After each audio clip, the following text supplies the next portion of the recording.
Good evening and welcome to Suffering in Silence with Minister Tia on Luv Bay Afrobeat Music Talk Radio.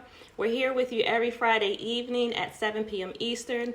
Luv Bay family, we're rising out of the ashes together. Our topic on tonight is self-defense and also recognizing some red flags. We have with us as co-host Bob Wood, Title IX coordinator of Gwinnett Mercer University, and our guest this evening is Melissa Moses of Union of BC Indian Chiefs Women's Representative and Muay Thai instructor. Listeners, if you have any questions or comments for our guest or co-host, you can email us at sufferinginsilencedv@gmail.com. If you have resources that you would like to share with us on a national or local level from your country, your community, your local organizations, or your faith community, you can also email us at sufferinginsilencedv@gmail.com. And with that, Bob, if you would greet our listeners for the evening. Yeah, good evening. As always, it's an honor and a pleasure to be here. I'm so happy to be here. Thank you for having me. As Minister Tia said, I'm Title IX coordinator at Gwinnett Mercer University, and I also work with several indigenous groups. Positive Tree of Life is one, PP Raisers, and been involved with the MMIWG work to try to stop this crisis for about 7 or 8 years now. A while. Awesome. Thank you so much. And Melissa, if you would take a moment and introduce yourself to our listeners for tonight. Yeah, I'm Crew Melissa Moses. I'm a warrior and a survivor. I'm a Silk and Inkla Captain and Statlium woman, born and raised in the Nicola Valley here in Merritt, British Columbia, Canada. And I'm the first Indigenous female Muay Thai instructor to be certified through the Sport Authority of Thailand in both Canada and the U.S. Thank you for having me. Thank you for being here. So listeners, we want to share a few resources with you, and then we will get started in our discussion with Melissa. First, we have in Kenya, Africa, the Coalition on Violence Against Women. Their website is covaw.or.ke.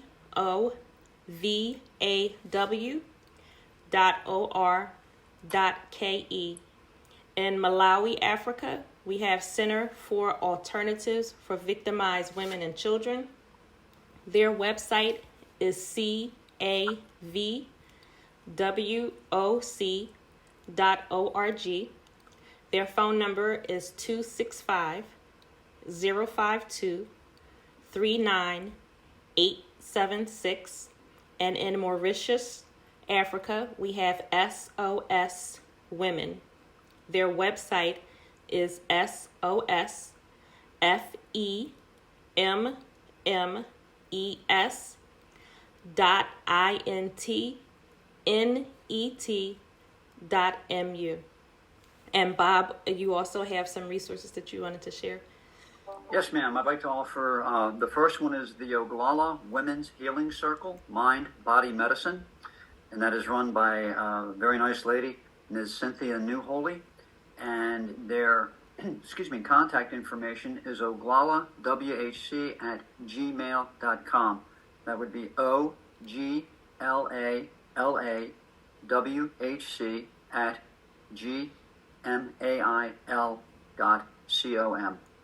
And the other one is for people who are here in Pennsylvania who wish to become involved in this type of work.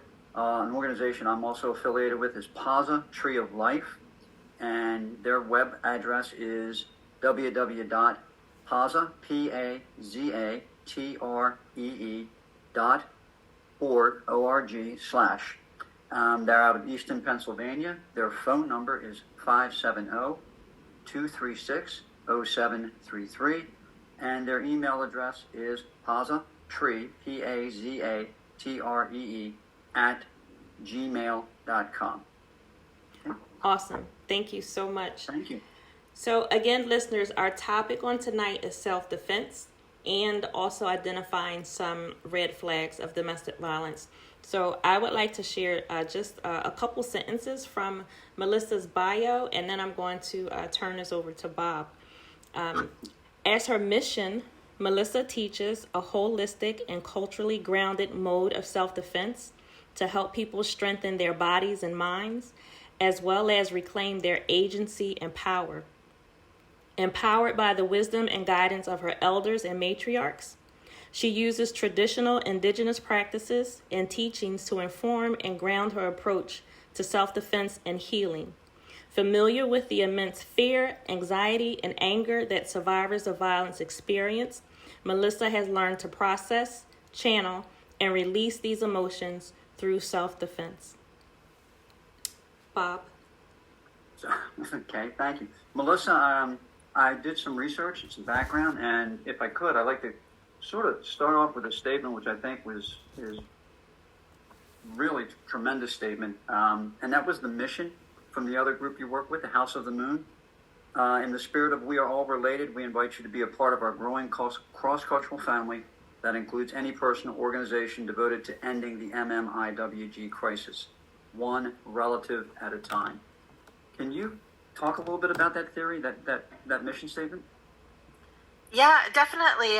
When I was elected in as women's rep back in February 2020, House of the Moon was just an idea. There was no action taken on it yet, and I was asked to be one of the co-founding council members, and I was like, let's just get this started. Let's just up and go. And it's not perfect yet. It's like, it doesn't have to be perfect.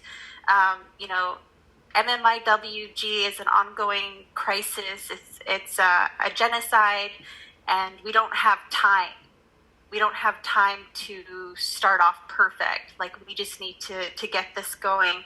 So what we did was we had co-founding council members in the States and co-founding council members in Canada, and we came together and we just started this House of the Moon.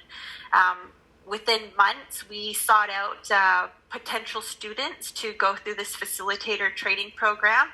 Our goal was to have half of the students be Indigenous women from the United States, and the other half of the students be from Canada.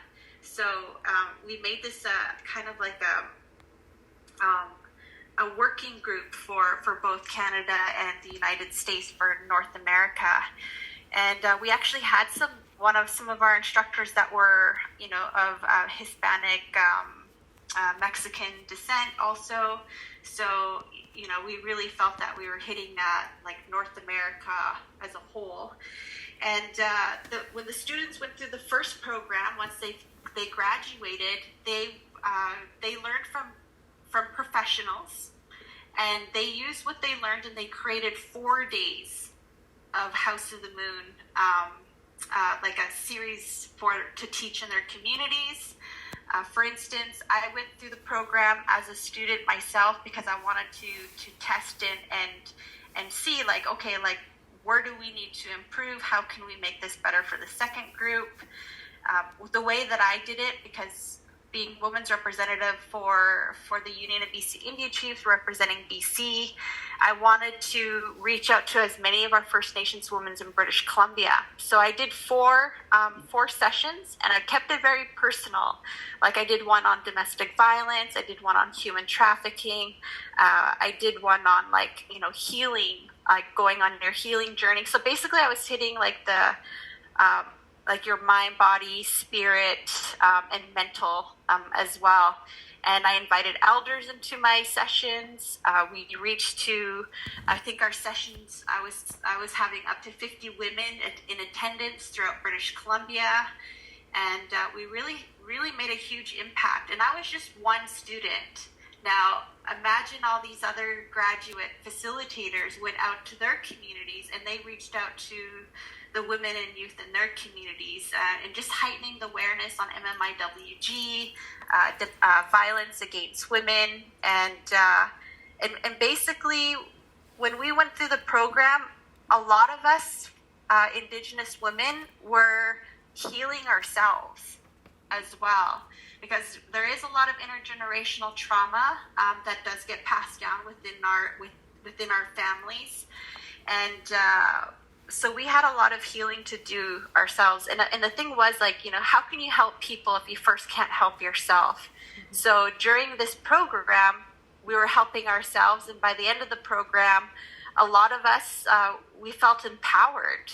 We felt like we were well on the way on our healing journey, and we were ready to go out and help others.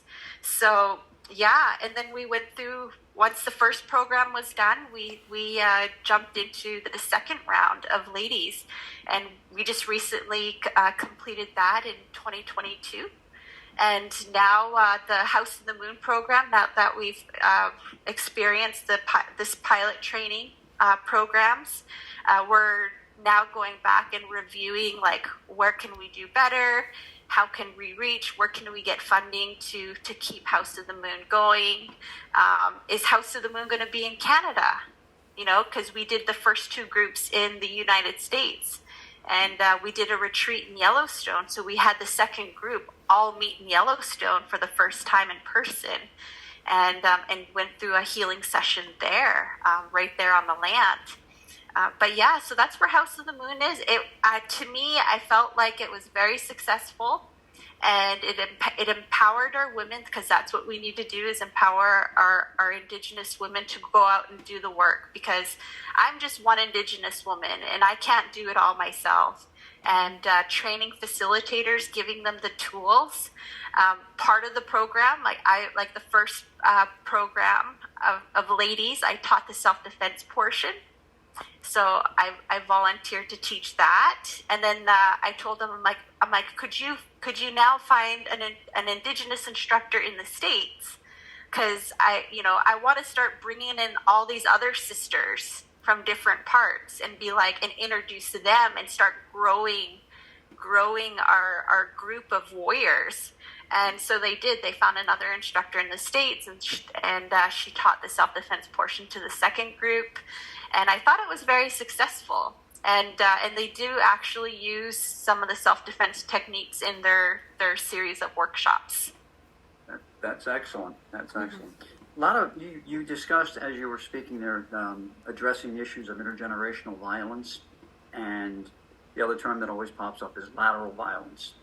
And there's a history to that with the MMIWG issue. Many people aren't fully aware of that, and we'll circle back to the training. Can you speak to that a little bit, through colonization and how that has impacted where we are today? If we're going to talk about the history, we've only started hearing the term missing and murdered Indigenous women and girls, Two-Spirit, within just the last few years, maybe within the last 10 years. And it's starting to get stronger. But missing and murdered Indigenous women and girls goes back to date at first contact.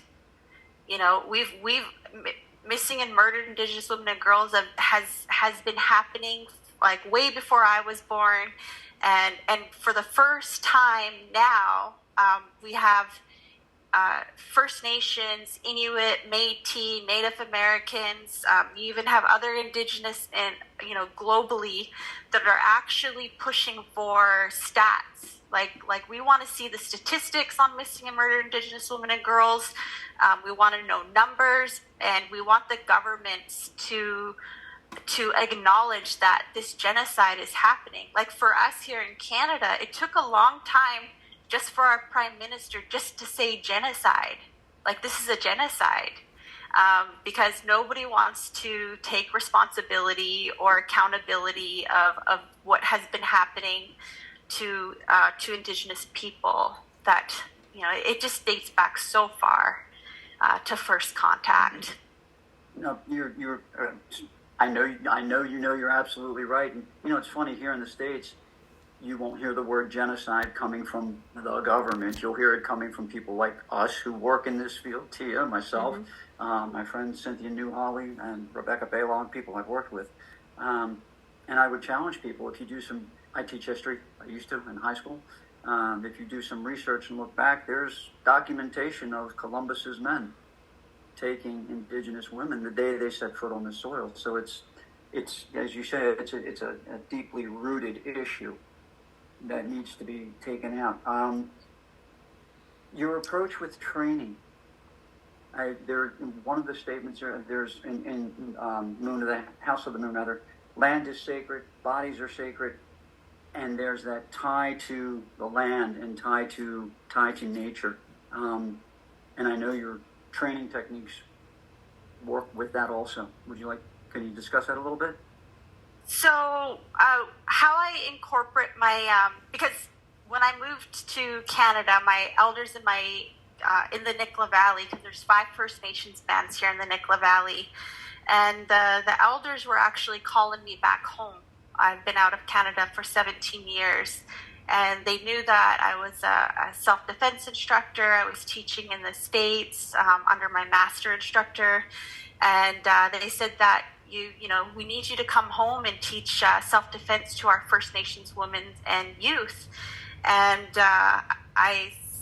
they said, because the National Inquiry into Missing Murdered Indigenous Women, just the report finally came out, and I was just like, okay, I'm like, I'm gonna do this. I'm gonna move back home. I opened up a business, and it was the self-defense training that I was taught. Like, my instructor was Filipino, and like my jiu-jitsu instructor, he's from Brazil, and my taekwondo instructor's Korean. None of them had experience in teaching Indigenous women and youth, First Nations. And I remember jumping into this, and I thought, like, oh, I've got this. I've got this figured out. No, it was way different, because the women I was teaching had experienced so much violence against them, and it started as like when they were young, and then the more that they experienced, because we don't have courses. I mean, I don't know if you've heard of the 215 or the children that are being discovered from residential schools and the boarding schools. And so there's intergenerational trauma there. A lot of our people were raised by priests and nuns, so they weren't raised by their moms and dads, and they didn't know what a healthy relationship was. They were experiencing physical, emotional, spiritual, sexual abuse in these schools. So this is who our parents are. My mom's a residential school survivor, and she actually went to go and learn how to be a mom. They actually offered courses on how to parent. And so she worked hard, because she's like, I'm going to break this cycle. I'm going to learn how to be a mom. I'm going to learn how to hug my child. I'm going to learn how to say I love you, because they weren't receiving any of that in the residential schools or the boarding schools. So, but not everybody was like my mom.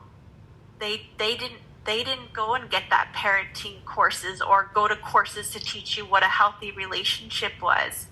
So we're having abused people raising children, and therefore some of the things that they were learning were being passed down to their children and so forth, therefore the intergenerational trauma. So when it came to teaching the self-defense, I was hearing things that I wish no normal person should ever hear, the types of treatment that they went through. And when it came down to teaching, I'd ask people, like, oh, does anyone have any questions on specific techniques or scenarios?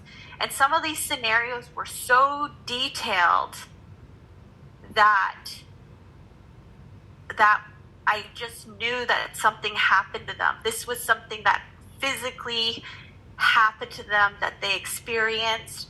And then when I taught them how to defend themselves in that particular scenario that they were asking about, some of these women just broke down crying, because for them it was like, all these years I was trying to learn how to escape this, and you just taught me. Like, it was part of their healing journey.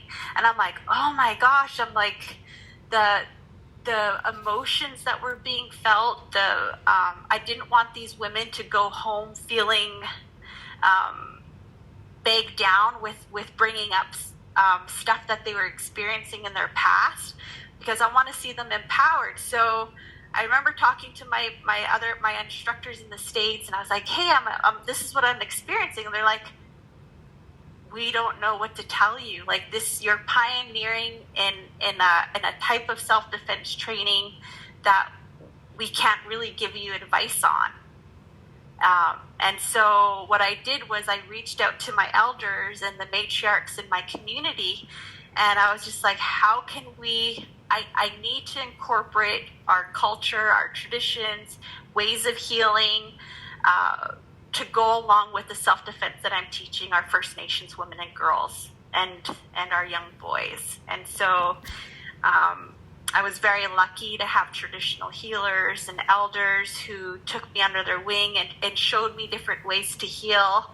And part of these traditions and ways of healing I learned personally myself. So I've passed it on down to the women and girls that I've taught and trained, and it really helped them in their healing journey.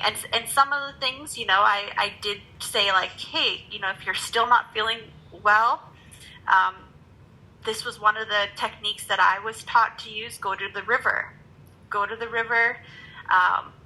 wash down in the river, just like let it go.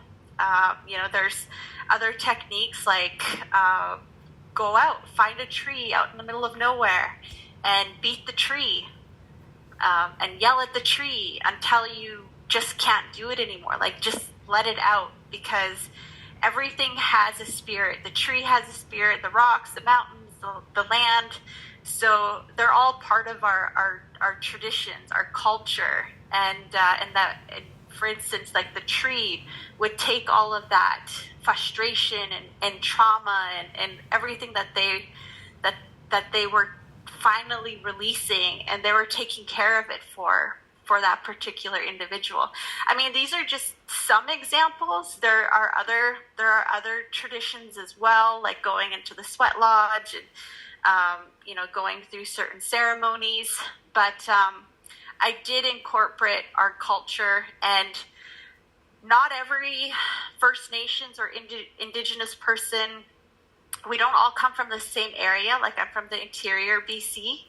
So our traditions may be different from a different region further up north, or on the island or on the coast. So like, I wouldn't give them some of our ceremonies or traditions that's only meant for my people, my community, and my Inklekat Nation or Silk Nation or Stetlium. I'd say, like, reach out to your elders. Reach out to your elders in your community. Reach out to your matriarchs, and just talk to them. And use those resources in your area. So I definitely encourage that. Sorry, did that answer your question? I kind of feel like I rambled there. Yes, please, feel free. Go. But if I may, I want to take a section of what you said. Reach out to your elders and to the matriarchs. They're in Western culture, it's very paternal, whereas with Indigenous culture, much more matriarchal. And many people don't quite make that connection. And in fact, I was at Pine Ridge doing service work, and when we went to eat, it was the first time I was called an elder. I'm an elder. Oh my gosh! But there was the elders ate first, and I'm sitting there trying to get everybody to go in front of me, and they're like, no, you have to go. So can we talk about how important that is in this journey, reaching out to the elders and the matriarchs? Yeah. Yes, definitely. So before contact, women played a huge part in guiding and helping lead our people. And when we were colonized, they knew that the doctrine of discovery. If you look into that, like, they were trying to break up our system that we had. Like, they say that us Indigenous people didn't know how to govern ourselves back then, but we actually had a system. And it included women.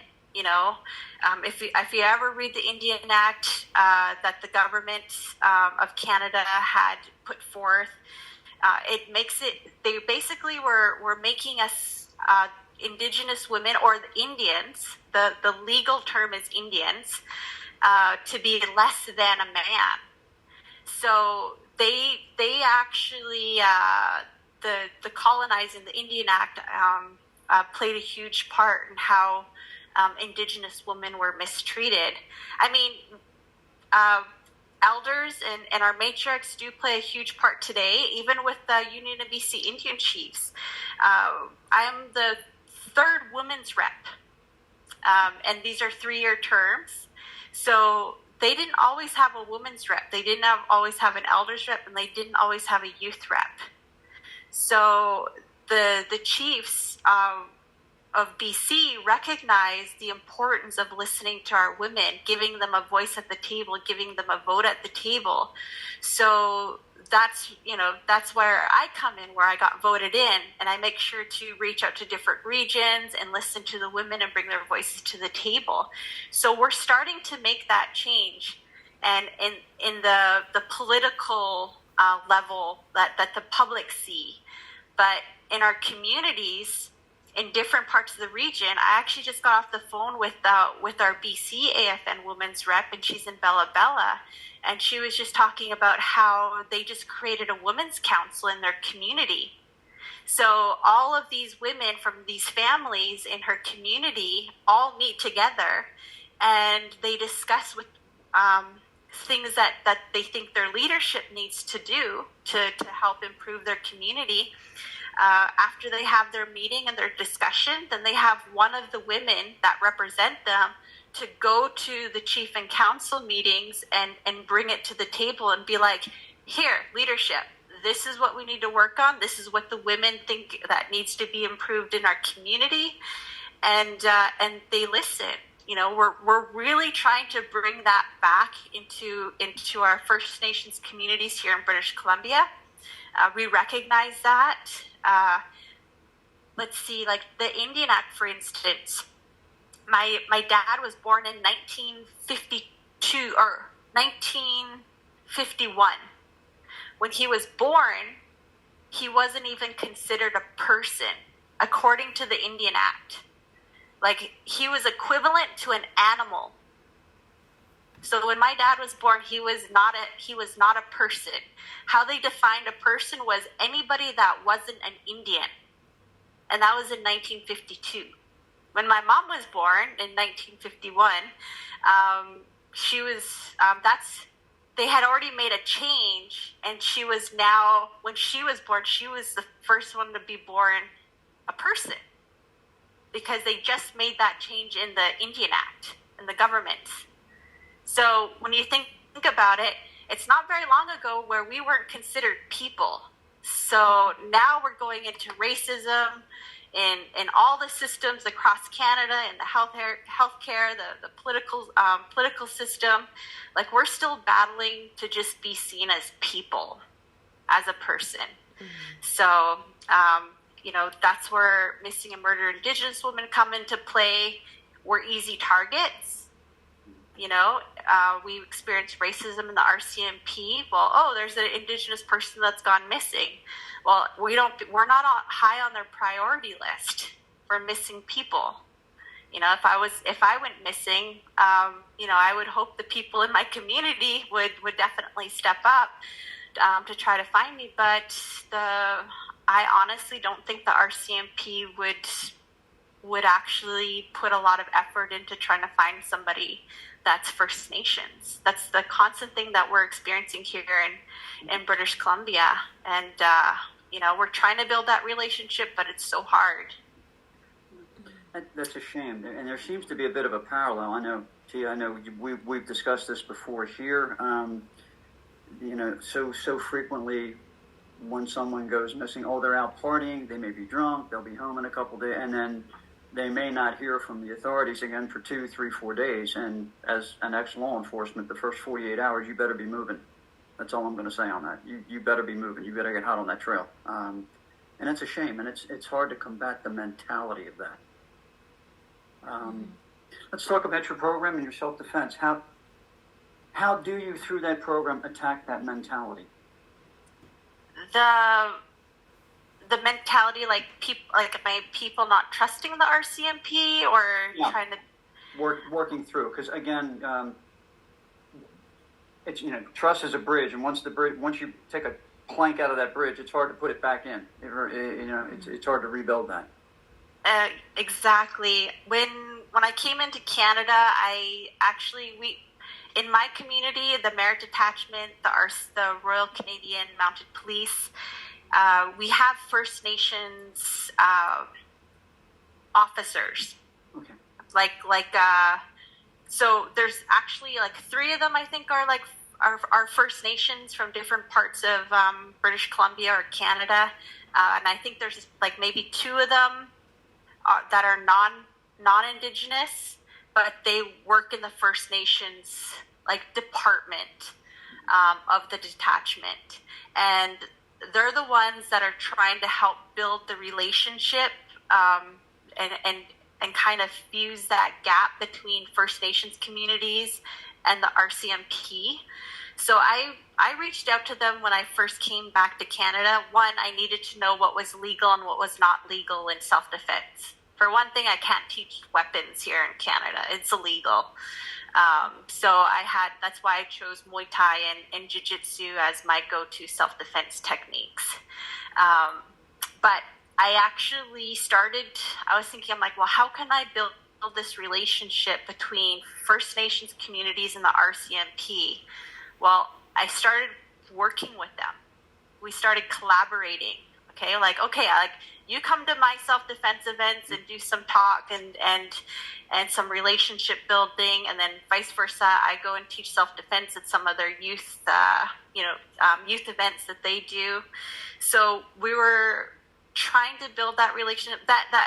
And that's just in Merit. We're doing fairly well. There's still hesitation. There's still that I don't trust our CMP mentality.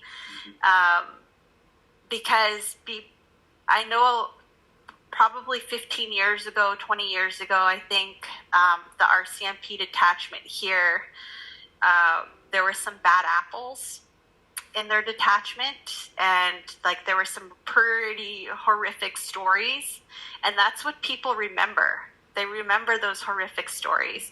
So now it's just how do we build that and create better stories with the RCMP. So they did a really great job, and we're still working together. They assist us in our missing and murdered Indigenous women and girls walks and marches and protests. So they're there to protect us and keep us safe, because we still experience racism and discrimination. You go walking down the street and you're holding MMIWG signs and protesting against violence against our First Nations women. Well, you still have those people that don't see us as people, and unfortunately, it's still there. But no, we're working on it. We're working on building the relationship. But a couple weeks ago, I received a call as women's rep, and we had the East Van Police Detachment who assaulted a First Nations woman, and it was brutal. When she got home to her community, her mom brought her to the hospital, and I suggested get a forensic nurse, bring in a forensic nurse, collect that evidence, and we'll work from there. But I mean, it's still happening. I mean, this literally was just a couple weeks ago, if that. We still have a lot of work to do. Tia, do you want to pose a question? I've been doing all the talking. Well, actually, yes, I do. So earlier in the week, you shared some information with Bob and I, and so if you wouldn't mind, I would like for you to expand on the interactive tools that you have to teach women about domestic violence and teens about dating violence. One is called In Her Shoes, and the other is called In Their Shoes. If you wouldn't mind sharing on those. Yes, actually, I was introduced to these interactive tools. I don't want to call them games, from the Merit Victim Services, because I actually was collaborating with the Victim Services and learning and understanding more of how the Victim Services works in along with the RCMP, because they're part of the RCMP, the victim services.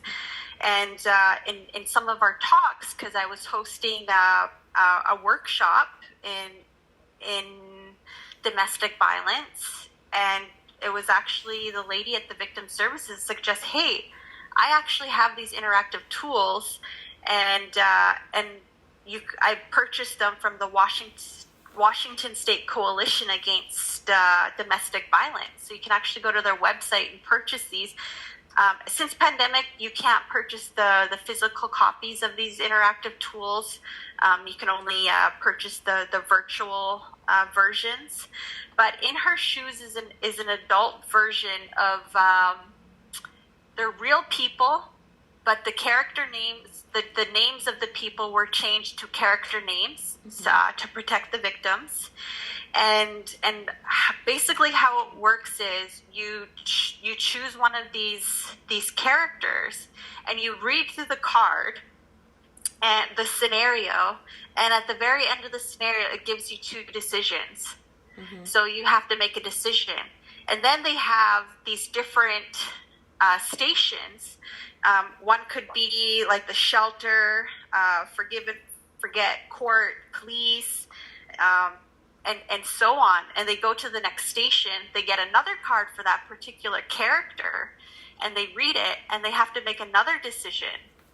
There's two decisions. And then they keep continuing on until they conclude the character, like, where did she end up? Did she end up at the police station? Did she end up at the hospital? Did she end up safe at home? Or did she end up in the funeral home? So, like, those are just some examples there. And I actually used this with 50 First Nations women, and they went through this scenario. I actually brought in counselors who volunteered in case this might have triggered some of the women. And it really struck up great conversation and awareness, because in these scenarios, it's actually teaching you red flags, because not everyone knows that they're in a domestic abusive relationship, because there's so many forms of domestic abuse.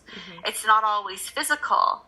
And so women were just were amazed, and the outcome the feedback that I received from the First Nations women was they wanted a version for them, because the In Her Shoes game was created by a mother who lost her daughter to domestic violence.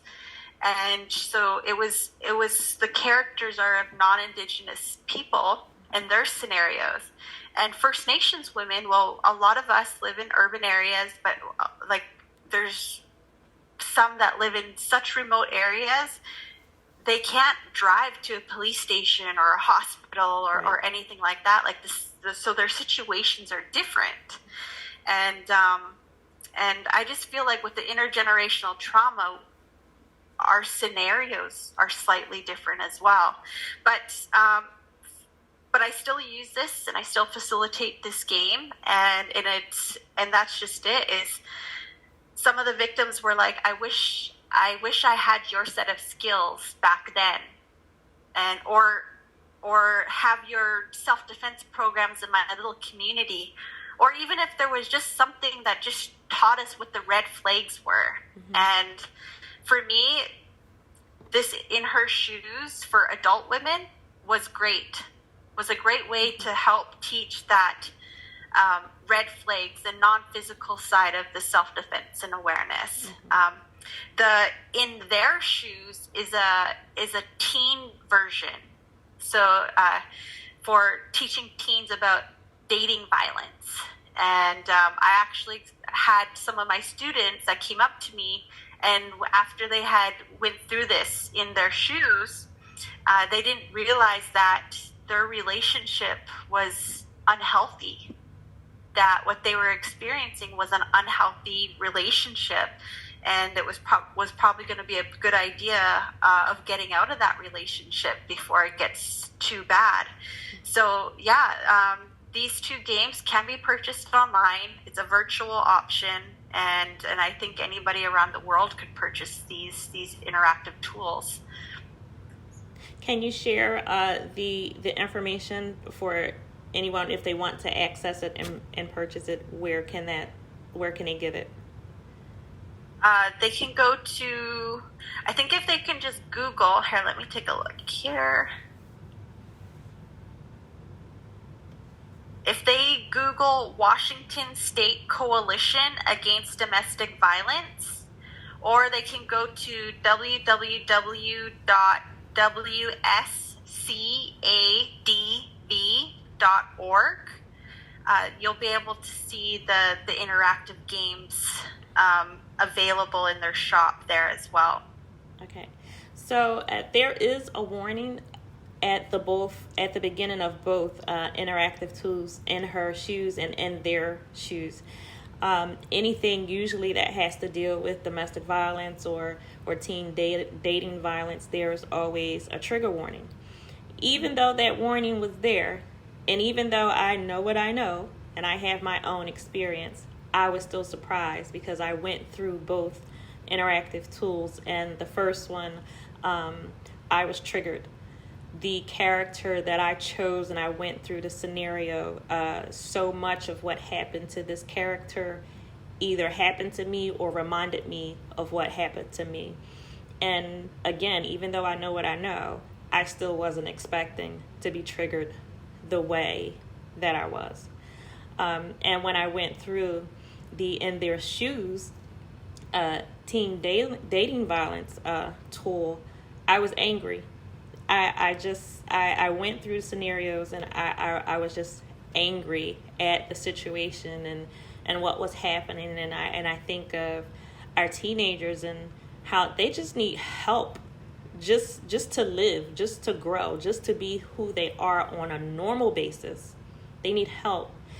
But when they're also faced with issues, when they're faced with violence, when they're faced with abuse, and they don't have the resources and the help that they need, it just makes it tremendously worse. And so I was going through, and I was just angry. You know, the person that I chose was like, she didn't have support at home. There wasn't, support at school. Friends were giving bad advice because kids cannot advise kids. And it was just, I was truly angry. I really was. But with that, I believe that these tools will bring about discussion, and definitely in the beginning also there's a notice that says that the tool is not complete until you have a discussion about the scenario at the end. And I truly believe a discussion does need to happen. One, for you to be able to decompress and for you to be able to process your own thoughts and feelings, but to just bring to the larger table, a discussion needs to happen of what can be done and should be done in larger groups. So I didn't know what to expect when I started going through the programs, but I can tell you, for me personally, there was an effect on me. It really was. And so I advise or I would encourage listeners to participate in this program, to learn of it, to share. And I think it would be very helpful to young people for them to be able to see some of these examples. And as you said, some young people have watched them, and then they realize, well, this is like the relationship that I'm in. So I think it's awesome. And they do. The link that I gave you was for a participant. Yes. This interactive tool would usually be facilitated. Okay. And there's when this is purchased, they are given instructions on how to facilitate through this, and it does definitely advise the questions and how to go about having that discussion at the end of the interactive tool. So for my apologies, I sent you the link as a participant to go through. Okay. So if if it did any harm, I didn't mean for it to be. It was just to give you a heads up so we can have this discussion Oh no, I didn't. for I don't. tonight. It wasn't. It wasn't harm. I mean, triggers are triggers, and I tell victims and survivors, you don't know what's going to be a trigger for you until it happens. But I don't think that was a bad thing. It wasn't a bad thing for me. And I know what to do when anything triggers me. That's also part of your healing process, knowing how to handle a trigger, when it does occur. And again, for me, it was not a bad thing. But just this tool itself, I think it's a great thing.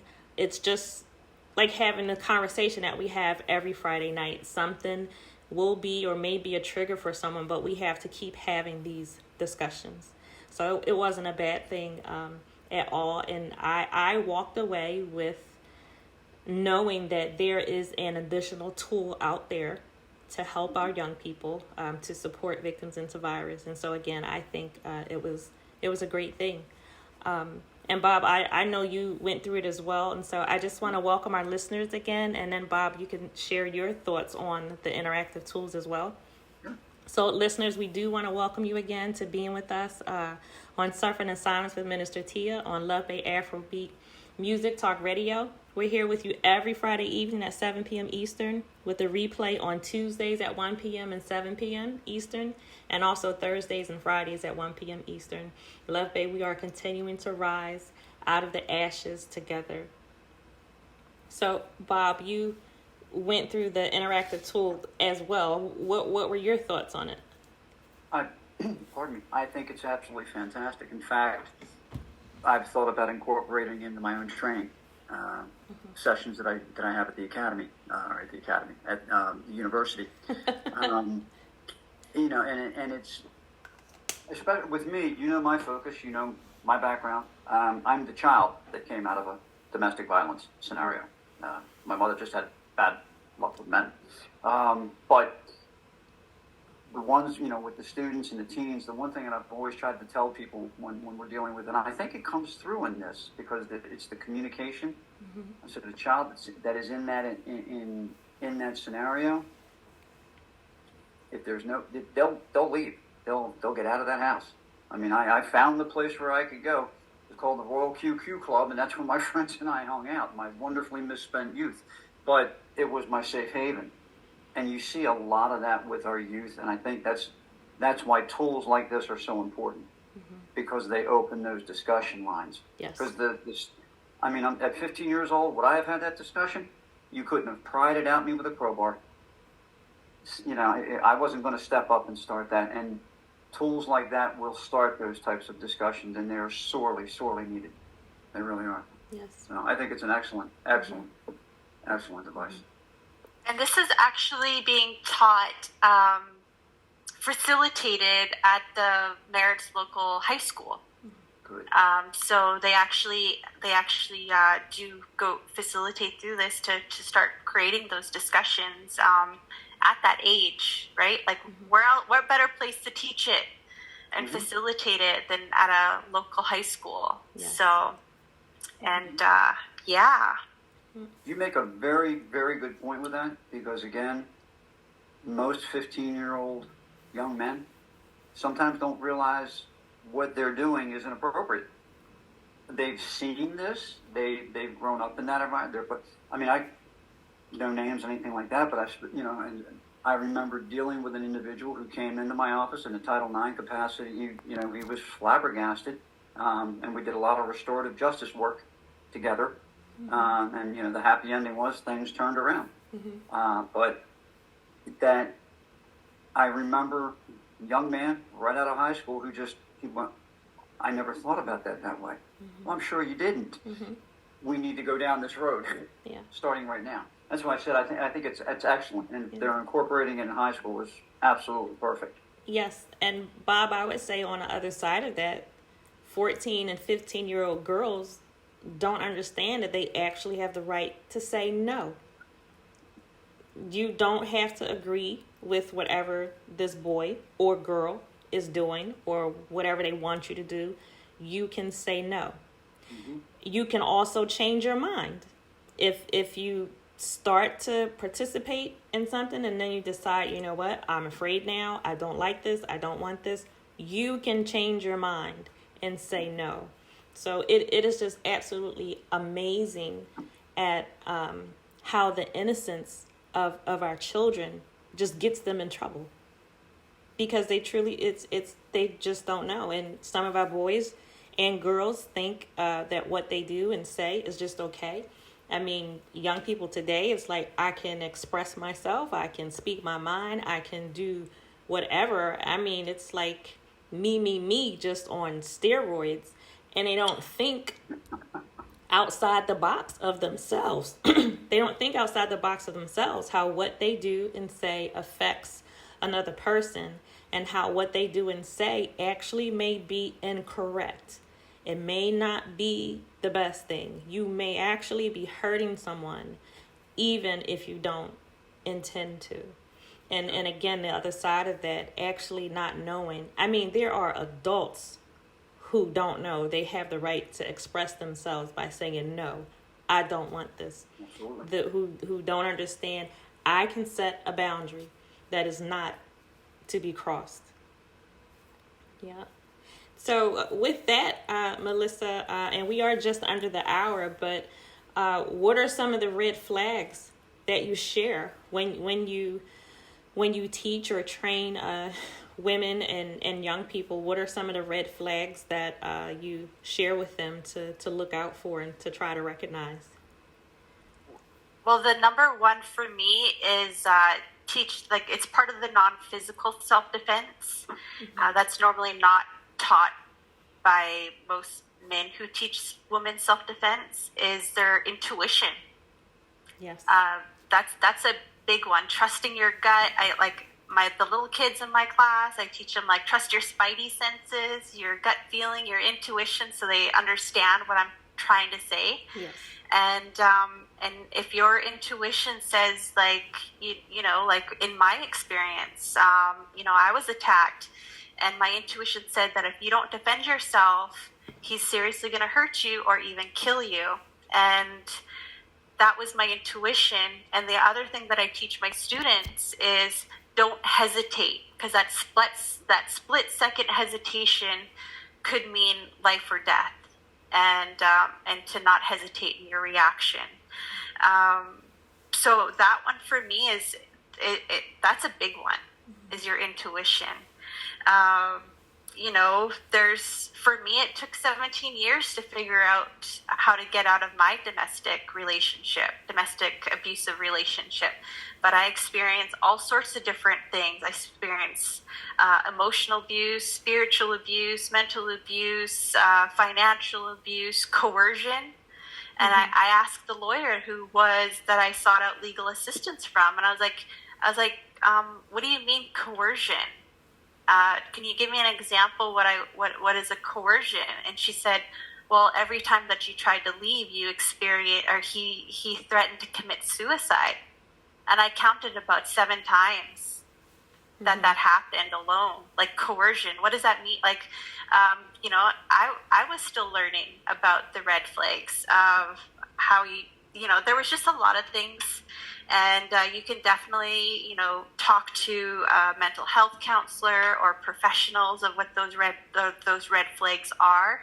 And I understand those red flags could be different in different scenarios and different situations as well.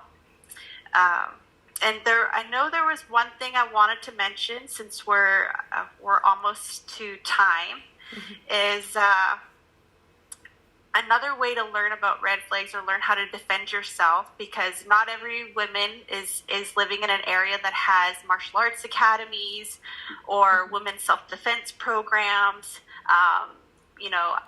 I can't be everywhere around the world to teach a women's self-defense program, but what I could suggest to the women around the world, even in Canada and remote areas, is that they can go to gracieuniversity.com online, and you go and click on their curriculum and our programs, and then you click on their women empowerment self-defense program. You can actually pay for a submission to pay monthly dues, and you can go through this woman self-defense program. And the scenarios are based on police reports. So the most common scenarios, like there could be, I think they had like 36 techniques before, but they condensed it down to about 10 lessons, 15 lessons, or 5 additional advanced lessons, so a total of 15. But they walk you through like the mindset, the awareness, and things like that in their program. I believe you can go to their store and you can actually order like the DVD. There's a woman empowerment self-defense DVD that you can, or DVD set that you can purchase, and it'll actually walk you through each of those lessons. And it's very easy. This is what I recommend to women that are in those areas that you have to catch a couple ferries to get there, or just to get to their communities. It's actually cheaper for me to go and take a vacation in the Caribbean than it is to just fly a couple hours into a remote community here in Canada, here in British Columbia. So, so I tell them, here, get this DVD, or if you have internet access, just go online. Pay, I think it's like $20 American a month, and you can go through the program at your own pace. So, and that Gracie, is a good program. I took a quick look at it myself, looking through it, and I will tell you, having been, as you said, it came from police reports. One of the things I really like, they address one of the number one domestic violence is choking. It's getting, and they do a very good job of addressing that. And I'm going to add this as a coach, and I know you both know it as athletes. When people go through these, repetitiveness, you want to build up your muscle memory and imagine things. When I'm training, I'm more, like I said, I'm an old guy. The bag doesn't hit back, but I always imagine it and I see it here, and that gets your, you work your way into that. So it's always, and it's good physical exercise. It's good workout. So that's what, I'll be quiet as a coach now. Well, and I just wanted to say that Gracie University, the spelling of it, Gracie is Gracie. And we are just under the hour. So with that, I would ask you both just to give us your final thoughts on an evening dealing with self-defense and red flags. And listeners, I'm sure that you know that Bob is a former police officer, so self-defense is right up his alley. And with his work with missing and murdered Indigenous women, and with domestic violence and sexual assault, and working with the young people on campus that come to him. So I'm sure, Bob, that you have a great final thought that you can leave us with. Actually, I'm going to steal Melissa's, because she hit the nail right on the head. Intuition. Your intuition is your number one line of defense. If it doesn't feel right, it's not right. Back out of it. That's it. I'm done. Awesome. So, Melissa, what would you leave with our listeners on tonight, dealing with self-defense? Because along the lines of our young people not knowing what they do or say might offend or hurt someone, or not knowing that they are able to speak up for themselves and set boundaries, our young people and some of our adults really don't know that, you actually can physically defend yourself. If you are in a situation where you are in danger, if your life is threatened, people really don't know and understand. I can defend myself, and I am worth defending myself. So what would you leave with our listeners on tonight? You said it, that last line. You are worth defending. You know your value. You're an important part of creators' creation, and you have many gifts to offer to our our communities. And like you said, know your value, know your worth defending. And that's it. That's the mentality. Well, thank you so much.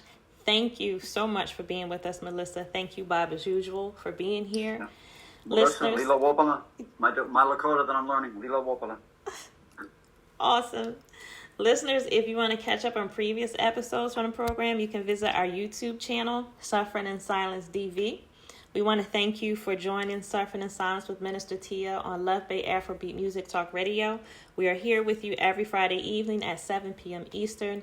Luv Bay, we are continuing to rise out of the ashes together. Good evening.